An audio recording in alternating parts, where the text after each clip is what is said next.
Hello. मैं संदीप कुमार पहली बार YouTube channel पर दोबारा आ रहा हूँ बच्चों के हित में, क्योंकि वार्षिक परीक्षा काफ़ी नज़दीक आ चुकी हैं और मैंने काफ़ी समय से कुछ वीडियो नहीं बनाया है। मैं उन बच्चों के लिए एक छोटा सा चैप्टर से जिसका नाम है आर्टिकल्स का इस्तेमाल हर जगह है, चाहे आप वो टेंस बनाएं या पैसिव बनाएं या मॉडल्स बनाएं या नरेशन बनाएं, हर जगह आर्टिकल की आवश्यकता होती ही है। यहाँ तक कि क्लास 4, 5, 6, 7, 8, 9, 10, 11, 12 इवन कंपटीशन के भी क्षेत्र में आर्टिकल्स का काफ़ी महत्वपूर्ण योगदान रहा है। तो आज मैं आप लोगों के समक्ष आर्टिकल्स का कुछ बेसिक कॉन्सेप्ट बताने जा रहा हूँ, जिससे आप लोगों का आर्टिकल्स पे अच्छा कमांड हो जाएगा। सबसे पहले हम लोग जानेंगे आर्टिकल कहते हैं किसको। तो आर्टिकल को हम लोग डिफिनेशन दिया है कि a an and the is called article. A and the को आर्टिकल कहा जाता है। There are two types of articles. Articles को दो भागों में बांटा गया है। एक को कहा गया है definite article,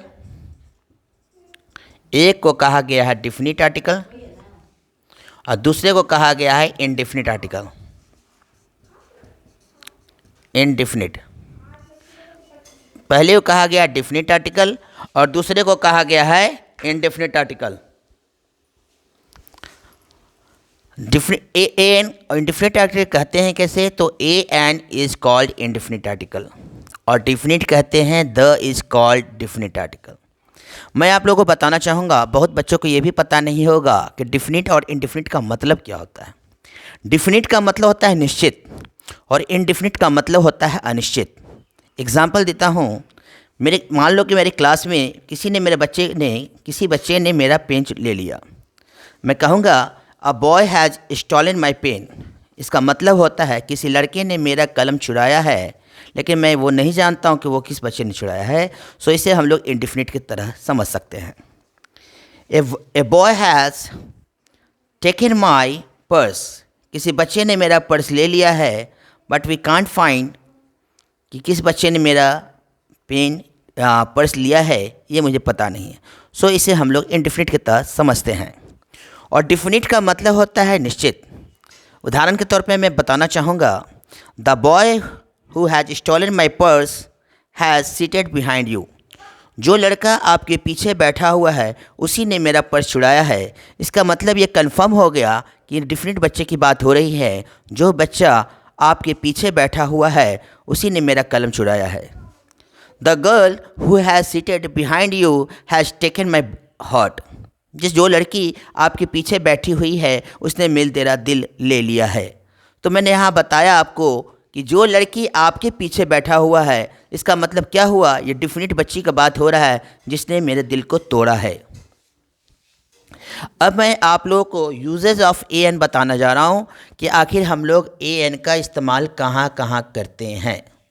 usage of A N मैं बहुत ही आसान तरीक़ों से आप लोगों को बताना चाहूँगा। बहुत सारे बच्चे को बताया जाता है, ये कॉन्सेप्ट भी सही है और धारणा भी सही है कि वॉवेल्स आपके 5 होते हैं। वॉवेल्स आपको 5 होते हैं, जिसको हम लोग बोलते हैं ए, ई, आई, ओ और यू। और नियम यह कहता है कि जब किसी पहला लेटर का उच्चारण अगर ए, ई, आई, ओ, यू से हो तो उसके पहले इसके पहले आपको एन का प्रयोग करना है। Example orange, ORANGE। आप देख सकते हैं ऑरेंज का पहला लेटर ओ है, जो कि एक वॉवेल्स के अंतर्गत आते हैं, इसलिए यहाँ पर एन ऑरेंज होगा। लेकिन अगर बात की जाए यूरोपियन की, EUROPEAN,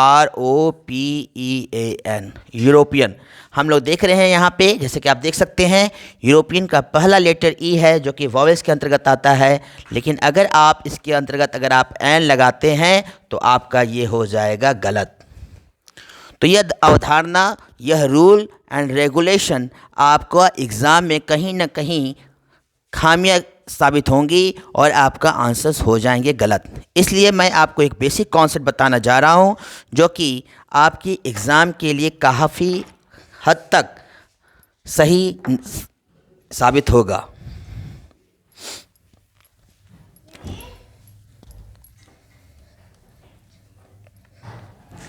ये रूल कॉन्सेप्ट क्या है, जैसे कि मैं बताना चाहूँगा आप लोग को, इंग्लिश और हिंदी ग्रामर, या तो संस्कृत ग्रामर हो या इंग्लिश ग्रामर हो या हिंदी ग्रामर हो, तीनों कहीं ना कहीं एक दूसरे से मिलते जुलते हैं। जैसे कि आप लोगों को बताना चाहूँगा, संस्कृत एक ऐसा भाषा है, एक ऐसी लैंग्वेज है जिससे सारे ग्रामर चैप्टर्स की आपका विकास हुआ है, सारी भाषाओं का विकास हुआ है। संस्कृत के अंतर्गत हिंदी है, अंग्रेजी है, अरबी है, उर्दू है, न जाने कितनी सारे ज्ञाने छुपे हुए हैं। लेकिन मैं आपको बताना चाहूँगा यहाँ पर कि हिंदी और अंग्रेजी एक दूसरे के समतुल्य है, मतलब बराबर है। जैसे मैं आपको बताना चाहूँगा, वॉवेल साउंड होते हैं। इंग्लिश में एक वॉवेल साउंड होता है जिसे आप लोग हिंदी में क्लास LKG UKG 1 में आपने पढ़ चुका होगा कि इसको हम लोग स्वर ध्वनि के नाम से जानते हैं, स्वर ध्वनि। और आपको ये भी बताना चाहूँगा कि स्वर ध्वनि की संख्या 11 होती है, 11। ये है आपका कौन कौन सा है ये लेटर्स? आ, ई, ऊ से लेकर औ तक। आ, ई, ऊ, ए, ऐ, ओ, औ, इसकी संख्या टोटल 11 होती है।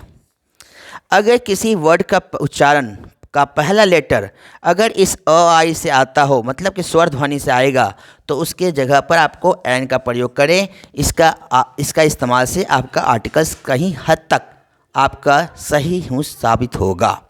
उदाहरण के तौर पर आप देख सकते हैं, जैसे अगर हम कह रहे हैं कि अगर वर्ड लिख रहा हूँ मैं ऑरेंज, अगर आप इस ऑरेंज का उच्चारण लिखेंगे तो पहला लेटर आता है ओ, ऑरेंज। तो आप देख सकते हैं ऑरेंज का पहला लेटर ओ है जो कि एक स्वर ध्वनि है, तो यहाँ पर आपका एन होगा। अगर आप इस प्रोसेस को अगर आप फॉलो करेंगे तो आपका आर्टिकल्स हमेशा सही ही जाएगा।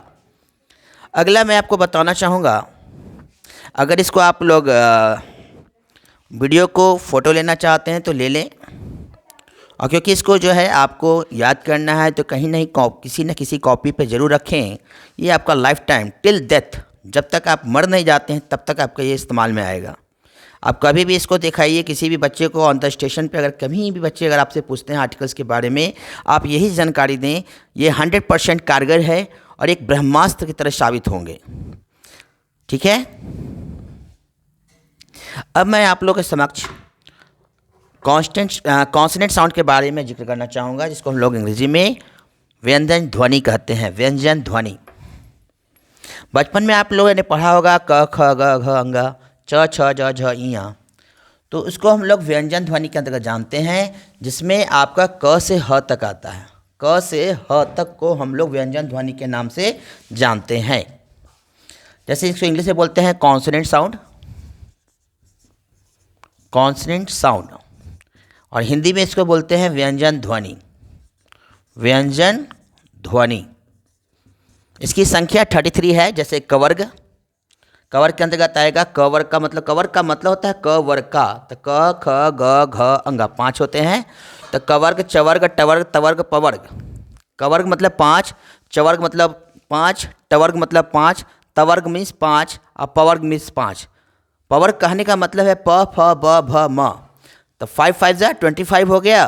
और य र ल व तलाब सा मूर्धन सा दन सा ह और 8, 25 और 8 अगर आप ऐड कीजिएगा तो 33 है। यानी कि क ख ग घ से लेकर ह तक इसकी संख्या आपका 33 होते हैं। इसको व्यंजन ध्वनि कहते हैं। और किसी भी कॉन्सोनेंट साउंड से कोई भी वर्ड अगर का उच्चारण का पहला लेटर अगर कॉन्सोनेंट साउंड से हो, मतलब क ख ग से हो, तो इसके पहले आर्टिकल ए आएंगे। एग्जाम्पल देखिए, मैं यूरोपियन लिख रहा हूँ, EUROPEAN, इसका उच्चारण होता है यूरोपियन, यूरोपियन। जहाँ कि आप देख सकते हैं कि यूरोपियन का पहला लेटर य से स्टार्ट हो रहा है और यर लब आता कहाँ है, तो कॉन्सोनेंट साउंड में आते हैं, तो इसलिए इसका यहाँ पे आप ए का इस्तेमाल करें, ए यूरोपियन। ये आपका 100% सही जाएगा। अभी देखिए, मैं आपको एक एग्ज़ाम्पल देना चाहूँगा। एक लड़की है जिसका नाम है प्राची आर्यन, काफ़ी देर से सुन रही हैं। मैं उसको एक सवाल रखूँगा, वो आपके सामने लिखेंगी। आइए Prachi Aryan please, write in America लिखिए, प्राची आर्यन। अच्छा कोई बात नहीं, थोड़ा सा वो शाइब गर्ल है, वो शर्मा रही है क्लास बेंच पे बोर्ड के समक्ष आने में। तो मैं आपको एक एग्ज़ाम्पल और देना चाहूँगा, जिससे आप आकलन कर सकते हैं अपने आप को कि कितना कारगर कॉन्सेप्ट ये साबित होने वाला है। यहाँ तक कि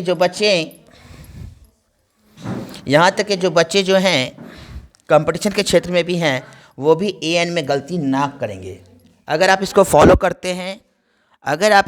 करते हैं तो आप गलती नहीं करेंगे। कुछ एग्जांपल मैं देना चाहूँगा, जैसे लिख रहा हूँ मैं आईएएस, बीएससी, एमएससी, कुछ मैं आपका यहाँ कुछ नाम लिख रहा हूँ, शॉर्ट फॉर्म है आईएससी, बीएससी, एमएससी। अगर आप इसका उच्चारण देखिए तो आईएससी, इसका पहला लेटर आ से स्टार्ट होता है, तो इसलिए एन आईएससी मैंने बताया था, ओ आई के पहले एन लगाना है। बीएससी, इसका अगर पहला उच्चारण देखिएगा तो बी से स्टार्ट हो रहा है, हिंदी में लिखते हैं बी से। अब ब क्या आता है, क ख ग में आता है, जो कि व्यंजन ध्वनि में आता है, इसलिए ए बी एस सी होगा। अगला है एमएससी। एमएससी में आप देख सकते हैं पहला लेटर ए से स्टार्ट होता है, एम, इसलिए यहाँ पे एन एमएससी होगा। जैसा कि आप देख सकते हैं ए एन का यूज़ कितना कारगर है इसे बनाने में, जिससे बच्चों को कहीं ना कहीं सहूलियत होगी। मैं यह वीडियो इसलिए बना रहा हूँ कि कुछ बिहार बोर्ड के बच्चे हैं जिनको आर्टिकल समझ में नहीं आते हैं। बहुत अच्छे बच्चे होते हैं जिसे नियम ही नहीं समझ आते हैं, तो मैं उन बच्चों के लिए खासकर ये वीडियो बना रहा हूँ। ऐसे मेरा नाम संदीप कुमार है, और मेरे पास 5 स्कूल्स का एक्सपीरियंस है, और मेरा अपना पर्सनल एक्सपीरियंस 16 इयर्स का है टीचिंग के क्षेत्र में। इससे पहले मैं साउथ इंडिया चेन्नई में रहा हूँ, 8 साल मैंने वहाँ गुजारा है, और वहाँ के भी अंग्रेजी को बहुत करीबी से देखा है। अंग्रेजी एक ऐसी भाषा है जिसको फील करने की ज़रूरत है, किसी भी नियम को याद करने की ज़्यादा ज़रूरत नहीं है।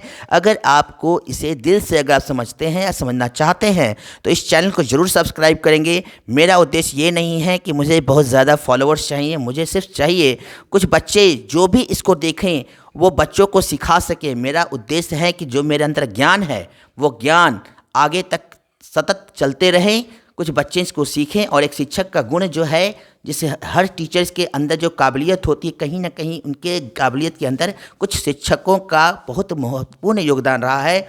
मैं चाहता हूं आप लोग इसको फॉलो करें, और इससे आप जो है बहुत अच्छा कर सकते हैं। तो ये मेरा आर्टिकल्स का यूजेस ऑफ ए एन मैंने आपके सामने बताया। अब कुछ यूज़ ऑफ द आर्टिकल्स का मैं बताना चाह रहा हूँ, ठीक है। यूज़ ऑफ द आर्टिकल का मैं कुछ प्रयोग बताना चाहूँगा, ठीक है। याद रखिएगा, यूज़ ऑफ द बहुत ज़्यादा, इसकी संख्या बहुत काफ़ी है। इसको कुछ मुख्य बातों पे हम लोग ध्यान रखेंगे, जिससे आप आर्टिकल्स द का प्रयोग करना सीख जाएंगे। अंग्रेजी में जितने भी न्यूज़पेपर हैं, इंग्लिश में जितने भी न्यूज़पेपर्स हैं या जो मैगज़ीन्स हैं, जितने भी मैगज़ीन हैं, उन सभी के पहले आर्टिकल द लगेगा।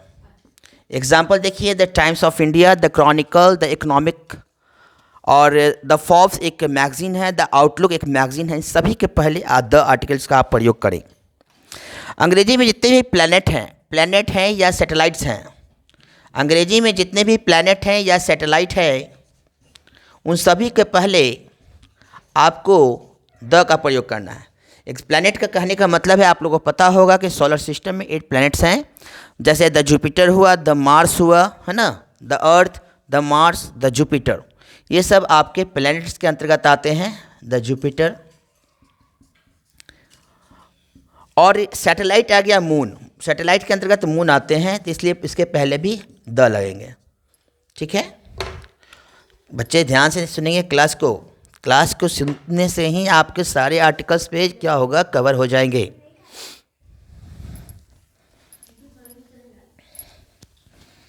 आगे बहुत सारे यूजेस हैं use of the.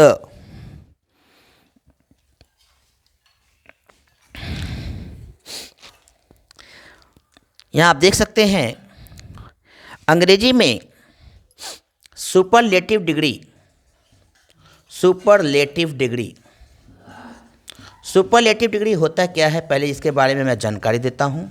Superlative degree का शॉर्ट में याद रखिएगा, जिस वर्ड के अंतर्गत, जिस वर्ड के अंदर एसटी या ईएसटी लगा हो उसे हम लोग सुपरलेटिव डिग्री के अंतर्गत समझेंगे।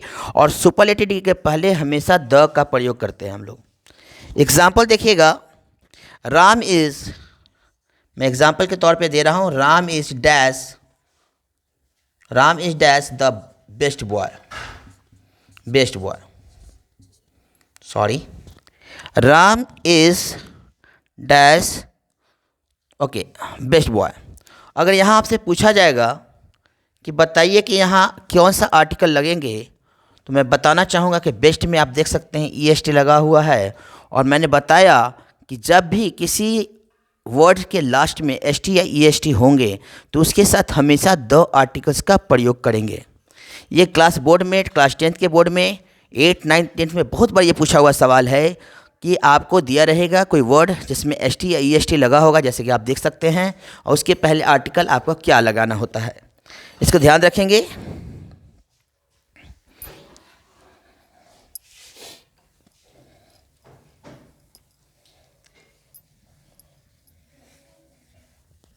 अभी आप लोग के समक्ष मैं आर्टिकल्स ही पढ़ा रहा हूँ फिलहाल। यहाँ पे आप देख सकते हैं जितने भी नेचुरल स्ट्रक्चर्स होते हैं समान तौर पर किसी नाम से पहले किसी आर्टिकल का यूज नहीं होता है। ध्यान देंगे, सामान्य तौर पर किसी नेम के पहले किसी आर्टिकल का प्रयोग नहीं होता है, मगर किसी नाम का संबंध किसी प्राकृतिक संरचना मतलब नेचुरल स्ट्रक्चर से हो तो वहाँ पर द का प्रयोग करेंगे। जैसे देखिए गंगा का क्या है, गंगा का एक नेचुरल स्ट्रक्चर से प्राकृतिक बनावट है, इसलिए इसके साथ द लगेगा। द गंगा, ये कौन कौन सा वर्ड है, द गंगा। फिर है आपका द हिमालय, द हिमालय। फिर है आपका द पैसिफिक ओशियन। कहने मतलब जितने भी ये नेचुरल स्ट्रक्चर्स हैं या कह सकते हैं नदियों के नाम के पहले द आर्टिकल्स का प्रयोग करते हैं। नेक्स्ट पॉइंट है हिस्टोरिकल बिल्डिंग। हिस्टोरिकल बिल्डिंग का मतलब होता है ऐतिहासिक इमारतें। हिस्टोरिकल बिल्डिंग जिसका माल कहने का तात्पर्य है, जिसका मीनिंग निकलता है ऐतिहासिक इमारतें, ऐसी इमारतें जो कम से कम 500 से 1000 वर्ष पहले बन चुका है, सारे के पहले आपको द आर्टिकल्स का प्रयोग करना है। जैसे एग्जांपल लीजिए the Taj Mahal, the Taj Mahal, the red fort, Lal Qila. ये सब ऐतिहासिक इमारतें हैं, इन सभी के साथ आपको द का प्रयोग करना है। अब आगे देखते हैं नेक्स्ट पॉइंट ये क्या बता रहा है, ध्यान दीजिएगा। बहुत अच्छे आर्टिकल्स आपको मैं सिखा रहा हूँ। किसी व्यक्ति के नाम से पहले किसी आर्टिकल का यूज नहीं होता है, परंतु किसी उपाधि के पहले द का प्रयोग करते हैं, यूज ऑफ द। ध्यान देंगे, जब किसी व्यक्ति का नाम के पहले आर्टिकल के पहले क्या होता है, जनरली हम लोग किसी व्यक्ति के नाम के पहले आर्टिकल का इस्तेमाल नहीं किया जाता है, लेकिन उसी व्यक्ति का नाम के साथ अगर उपाधि उसे दे दिया जाए, डिग्नेशन दे दिया जाए, पद दे दिया जाए, तब वहाँ पर उसके साथ द का प्रयोग करते हैं। एग्जाम्पल देखिएगा,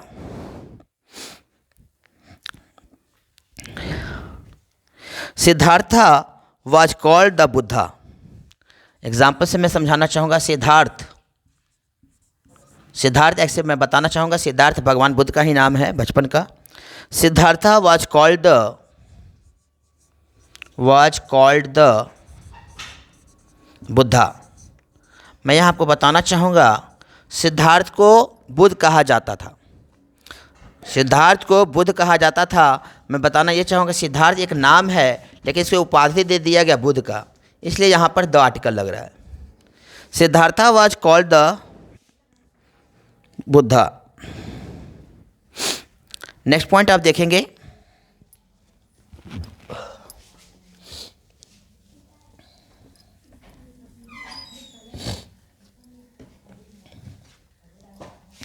नेक्स्ट पॉइंट आप समझने की कोशिश कीजिएगा। जितने भी एपिक्स हैं, जितने भी एपिक्स हैं, एपिक्स को हिंदी में बोलते हैं धर्म ग्रंथ। एपिक्स को बोलते हैं हिंदी में ग्रंथ, महाग्रंथ या धर्म ग्रंथ या महाकाव्य। धर्म ग्रंथ भी कह सकते हैं, धर्म ग्रंथ कहेंगे या महाकाव्य बोलेंगे, महाकाव्य। जैसे आप देख सकते हैं रामायण, रामायण हिंदू का धर्म है, धार्मिक ग्रंथ है रामायण, जिसको हम लोग रामायण बोलते हैं, रामायण। ठीक है, महाभारत सबके साथ द लगेगा, द रामायण, द महाभारत। ठीक है, द बाइबल, क्रिश्चियन लोग का जो होली बुक होते हैं उसे बाइबल बोलते हैं, the holy Bible, the Bible. The Quran, Quran Muslim लोग का जो धर्म ग्रंथ होता है। गीता, द गीता। इन सभी जितने भी धर्म ग्रंथ हैं, महाकाव्य है, एपिक्स हैं, सब के पहले आपको द का प्रयोग करना है। अब देखिए कुछ ऐसे प्रोफेशंस हैं, कहा गया है प्रोफेशन के पहले, प्रोफेशन को हिंदी में बोलते हैं व्यवसाय, प्रोफेशन को बोलते हैं हिंदी में व्यवसाय। जैसे एक टीचिंग भी क्या है, एक प्रोफेशन है, व्यवसाय है हम लोगों का। तो जितने भी प्रोफेशन होते हैं उसके साथ द लगाते हैं। उदाहरण के तौर पर देख सकते हैं, he was the poet, he was the poet, he was the poet, वह एक कवि थे, वह एक कवि थे। तो मैं चूंकि इस व्यक्ति ही को मैंने डिग्नेशन दिया, एक पद दिया कि प्रोफेशन दिया कि वह कवि थे। प्रोफेशन क्या है, कवि का, इनका क्या प्रोफेशन है, तो कवि का। तो यहाँ पर द आर्टिकल का प्रयोग करेंगे। अब आगे देखते हैं हम लोग कुछ पॉइंट्स है। अब आपको मैं बताना चाहूँगा, आपको टॉपिक पर ध्यान देंगे, उसके बाद मैं एक आपको असाइनमेंट्स कराऊंगा। एक बच्ची उसका जवाब देंगे सारा। देखिए बच्चे का कितना माइंड डेवलप है, काफ़ी दिन से वो क्लास सुन रही हैं और मैं चाहूँगा कि बच्चे भी इसे सीखने का प्रयास करें। रूल्स ये कहता है, नेक्स्ट पॉइंट ये बोल रहा है, किसी सिंगुलर काउंटेबल नाउन जो पूरे समूह को दर्शाते हैं तो उससे पहले द का आर्टिकल पढ़ते हैं। जैसे अगर मैं एग्जांपल दूं, एलिफेंट एक सिंगुलर काउंटेबल नाउन है। सिंगुलर का मतलब एक को जो शो करे, और काउंटेबल जिसको एक बार में गिना जाए। तो द एलिफेंट इज ब्लैक, हाथी काला होता है। आप देख सकते हैं हाथी काला होता है। एलिफेंट एक क्या है, काउंटेबल नाउन है, वो भी सिंगुलर मैं बता रहा हूँ। और इस हाथी से पूरे उसकी प्रजाति, उसकी जात की बात हो रही है, पूरे क्लासेस का बात हो रहा है, पूरे से जाति वर्ग का बात हो रहा है। द एलिफेंट इज़ ब्लैक, हाथी काला होता है। तो हाथी काला होता है, एक हाथी की बात नहीं, जितने हाथी सारे हाथियों की बात हो रही है, इसलिए यहाँ पर द आर्टिकल लगा है। ठीक है, okay. The cow is a useful animal. The cow is a useful animal. Useful animal. मैं बताना चाहूँगा the cow is a useful animal. गाय एक व्यवहारिक यूज़फुल जानवर है, इस्तेमाल में लायक जानवर है। इस गाय की बात नहीं हो रही, इसकी पूरी जाति की बात हो रही है। जितने भी गाय हैं सभी यूज़फुल एनिमल होते हैं, इसलिए यहाँ पर द आर्टिकल का प्रयोग करेंगे। ठीक है, अगला पॉइंट है आपका म्यूजिकल इंस्ट्रूमेंट्स। नेक्स्ट पॉइंट है म्यूजिकल इंस्ट्रूमेंट्स। म्यूजिकल इंस्ट्रूमेंट्स उसे बोलते हैं, वैसे इसको हिंदी में बोलते हैं वाद्य यंत्र। वाद्य यंत्र का मतलब होता है, वाद्य का मतलब हाथ होता है, यंत्र मतलब मशीन। वैसी मशीनें जो हाथ से बजती है, वैसे इंस्ट्रूमेंट जिसको हम लोग म्यूजिकल इंस्ट्रूमेंट बोल रहे हैं, उसके साथ हमेशा द आर्टिकल का प्रयोग करते हैं। Musical instrument. Example tabla. Tabla बजाने में हाथ का इस्तेमाल होता है, इसलिए द तबला होगा। द हारमोनियम, हारमोनियम बजाने में भी आपका हाथ का इस्तेमाल होता है, इसलिए यहाँ पर द का प्रयोग करेंगे।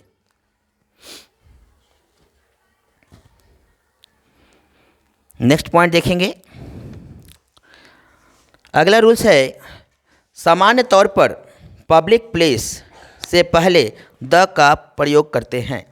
पब्लिक प्लेस का मतलब होता है वैसा स्थान जहाँ पर लोगों का आवागमन बना रहता है। आवागमन का मतलब एग्जाम्पल देता हूँ, जैसे आप डाकघर की बात ले लो। डाकघर पे हर लोग जो हैं आते जाते रहते हैं, तो उन सभी जगहों पर जिस पे आवागमन होती रहती है, सामान्य आवागमन चलती रहती है, उनके पहले द का प्रयोग करेंगे। जैसे एग्जाम्पल मैं आपको दूंगा, ही इज स्टैंडिंग, एग्जाम्पल के तौर पर समझाना चाहूँगा। He is standing, he is standing near the post office, he is standing near the post office. तो यहाँ आप देख सकते हैं कि पोस्ट ऑफिस एक क्या है, सामान्य पब्लिक प्लेस है जहाँ पे लोग आते जाते रहते हैं, इसलिए इसके साथ द लगाएंगे। He is standing near the post office, वह लोग जो हैं पोस्ट ऑफिस के नज़दीक खड़े हैं। आगे देखेंगे हम लोग, जब वही का बोध हो तो वहाँ द आर्टिकल का प्रयोग करते हैं। वही, वही का मतलब होता है द सेम। एग्जाम्पल देखिए, he is the person, he is the person, he is the person, he is the person I am waiting for, I am waiting for. He is the person I am waiting for, the person का यहाँ अर्थ दे रहा है वही, वह वही व्यक्ति है जिसका मैं इंतज़ार कर रहा हूँ। He is the person I am waiting for, यह वही व्यक्ति है जिसका मैं इंतज़ार कर रहा हूँ। This is the same question he was asking, यह वही सवाल है जिसे मैं पूछ रहा था। She is the same girl who has committed mistake, वह वही लड़की है जो दोबारा गलती की है। मैं आपको बताना चाहूँगा, जब यहाँ पर द पर्सन या जो मैं द पर्सन का इस्तेमाल कर रहा हूँ, यहाँ पर द जब बीच में आ जाते हैं तो वह वही का अर्थ देगा। आगे आप देख सकते हैं, कुछ पॉइंट्स बताने वाला हूँ जो कि काफ़ी अब नज़दीकी की ओर है, हम लोग एंडिंग में है। सामान्य देशों, कहता है क्या, रूस ये बोलता है कि सामान्यतः देशों, कंट्रीज के नाम के पहले आर्टिकल का यूज नहीं होता है। जब देशों के नाम एब्रिविएशन से फॉर्म से हो, एब्रिविएशन का मतलब होता है शॉर्ट फॉर्म। अगर किसी कंट्री का नाम शॉर्ट फॉर्म से लिखा जाए, मतलब एब्रिविएशन से लिखा जाता है, तब उसके साथ द आर्टिकल्स का हम लोग इस्तेमाल करते हैं। मैं फिर से बताना चाहूँगा, जब समानतः देशों के नाम से पहले आर्टिकल का यूज नहीं होता, जब देशों के नाम एब्रिविएशन अर्थात शॉर्ट फॉर्म में हो तो वहाँ द आर्टिकल का यूज करते हैं। एग्जाम्पल, यूएसए शॉर्ट में लिखा जाता है U.S.A, यूएसए, तो इसके पहले आपको द आर्टिकल लगाना होगा, ये रूल्स है। यूएई, ये भी एक कंट्री है, यूएई, तो इसके साथ भी आपको द लगाना होगा। द यूएसएसआर, इसके साथ भी आपको द लगाना होगा।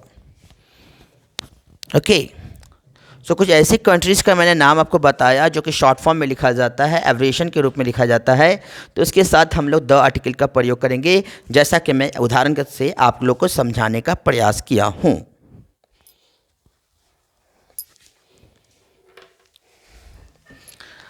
बच्चे कृपया ध्यान से इस पर ध्यान देंगे। अगर आप इस चैप्टर को ध्यान से अगर सुने होंगे, अगर आप एग्ज़ाम में इसको फॉलो करते हैं, तो मैं गारंटी के साथ कर सकता हूँ 100 में 100 आपका आर्टिकल सही जाएंगे, 100%। आगे देखा जाए, क्योंकि मैंने जो रूल्स जो मैं फॉलो करता हूँ, जो मैंने काफ़ी एक्सपीरियंस से गेन किया है, मैंने देखा है कि ये रूल्स कभी फेल नहीं करती है। आगे देख सकते हैं, समान तौर पर प्रॉपर नाउन से पहले आर्टिकल का यूज नहीं होता है। प्रॉपर नाउन का मतलब होता है व्यक्तिवाचक बोलते हैं, जिसका मतलब होता है जैसे एक का बोध हो। समान तौर पर प्रॉपर नाउन से पहले आर्टिकल का यूज नहीं होता, परंतु जब कोई प्रॉपर नाउन किसी एडजेक्टिव के द्वारा क्वालिफाई हो तो वहाँ प्रॉपर नाउन से पहले द आर्टिकल का यूज किया जाता है। Example, the great Ashoka, the great Ashoka, the great Ashoka was the king of Patliputra, was the king of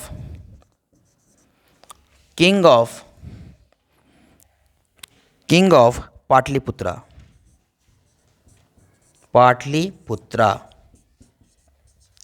the great Ashoka was the king of Pataliputra. यहाँ बात हो रही है, अशोक एक प्रॉपर नाउन है, लेकिन यहाँ बात हो रही है कि कैसा अशोक, जो ग्रेट महान थे, was the king of Pataliputra. कहने मतलब जो पाटलिपुत्रा के जो राजा थे, जो अशोक, काफ़ी महान थे। कैसे थे? एडजेक्टिव का पकड़ने का ट्रिक है, जो कैसा का रिप्लाई दे उसे हम लोग एडजेक्टिव कहते हैं। जैसे बच्चा नटखट होता है, कैसा होता है? तो नटखट। और नटखट का इंग्लिश होता है नॉटी। नॉटी एडजेक्टिव हो गया। सूरदास अंधे थे, कैसे थे? तो भाई अंधे थे, अंधे। अंधा का इंग्लिश होता है ब्लाइंड। सो ब्लाइंड क्या है? एक एडजेक्टिव है। तो यहाँ आप देख सकते हैं अशोक जो है प्रॉपर नाउन है, लेकिन अशोक के साथ इसकी विशेषता बतला रहा है। कैसा अशोक? द ग्रेट, जो महान अशोक थे। तो इसलिए यहाँ पर द आर्टिकल लगेगा। The great Ashoka was the king of Pataliputra. ठीक है, एग्जाम्पल और देते हैं। The brave Sikandar was killed at early age. The brave Sikandar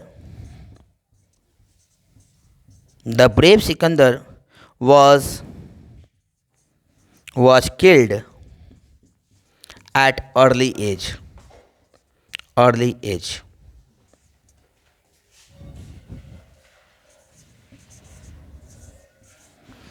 Sikandar एक प्रॉपर नाउन है, लेकिन कैसा बात हो रहा है? प्रॉपर नाउन तो है सिकंदर, एक का बोध हो रहा है, लेकिन जब बात हो रहा है द ब्रेव सिकंदर, महान सिकंदर, तो महान चूंकि एडजेक्टिव को बता रहा है तो इसके पहले द लगेगा।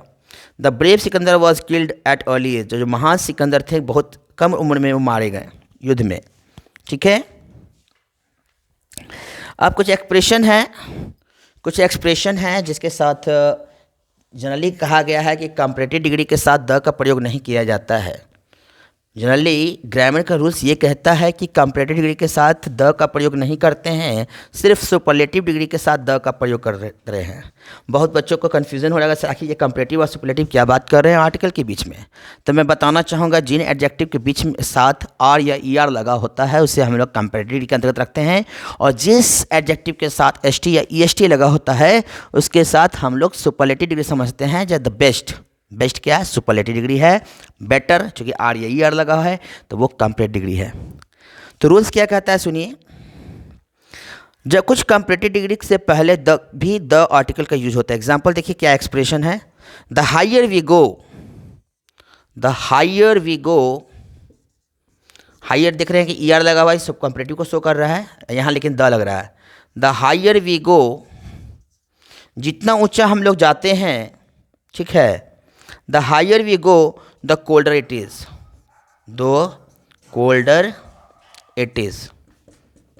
यहाँ बोला जा रहा है जितना हम ऊँचे जाते हैं उतना ही क्या होता है? ठंडा होते जाती है। The higher we go the colder it is. देख सकते हैं यहाँ पे कंपैरेटिव के पहले द लग रहा है, तो यहाँ भी कंपैरेटिव डिग्री होगा और द लगेगा। ठीक है, सेम एक्सप्रेशन रहेगा कंपैरेटिव के साथ। The more he earns the more he spends. The more, many, more, most, more comparative को शो करता है। The more he earns the more he lost. The more he earns the more he spends. The more he spends. जितना अधिक वह कमाता है उतना अधिक वो खर्च करता है। तो आप देख सकते हैं यहाँ कंपैरेटिव डिग्री को शो कर रहा है और यहाँ भी कंपैरेटिव डिग्री का शो कर रहा है, लेकिन दोनों के पहले हम लोग द का प्रयोग कर रहे हैं। ठीक है, अब एक दो पॉइंट्स और रह गए हैं, मैं चाहूँगा कि उसे भी बता ही दूँ, क्योंकि बच्चे के लिए आर्टिकल में फिर कुछ दुविधा ना रहे।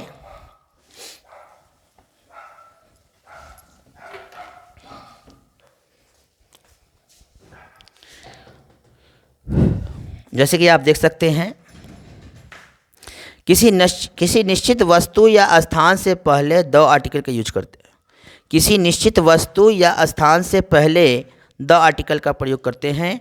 कहने का तात्पर्य यह है कि जब हमें कोई निश्चित स्थान या निश्चित वस्तु की बात करेंगे तो वहाँ पर हम लोग द का प्रयोग करेंगे। एग्जाम्पल देखिए, देयर आर मेनी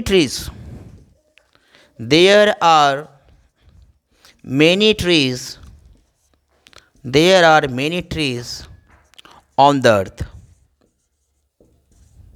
आप देख सकते हैं there are many trees on the earth, पृथ्वी पे बहुत सारे पेड़ हैं। तो निश्चित बात हो रही है, कहाँ पर है भाई, निश्चित स्थान कहाँ है, बहुत सारे पेड़ तो है लेकिन है कहाँ, निश्चित स्थान है पृथ्वी। तो यहाँ पर द का प्रयोग कर रहे हैं हम लोग, ठीक है।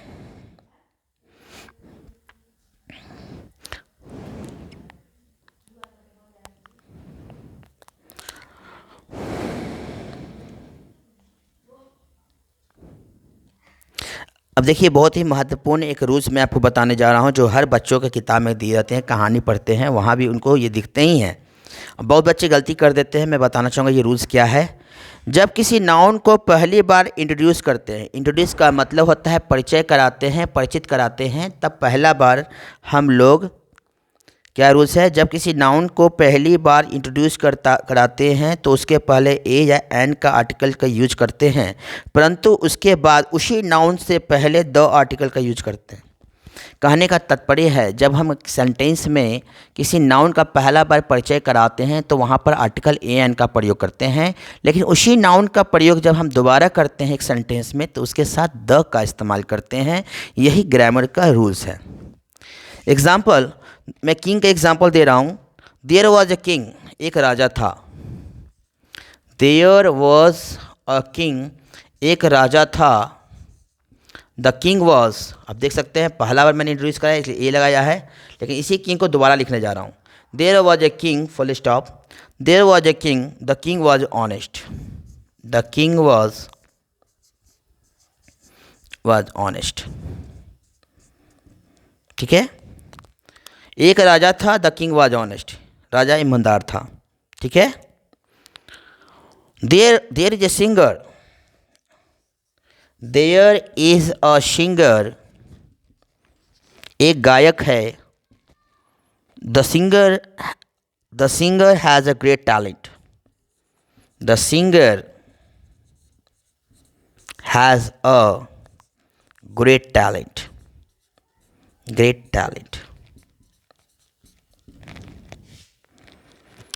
तो जहाँ तक मैं बताना चाहूँगा, आज मैंने आर्टिकल्स का कहीं हद तक ऐसे ऐसे क्वेश्चंस का उदाहरण का मैंने इस्तेमाल में लाया है जो कहीं ना कहीं किसी बोर्ड में पूछा हुआ सवाल है।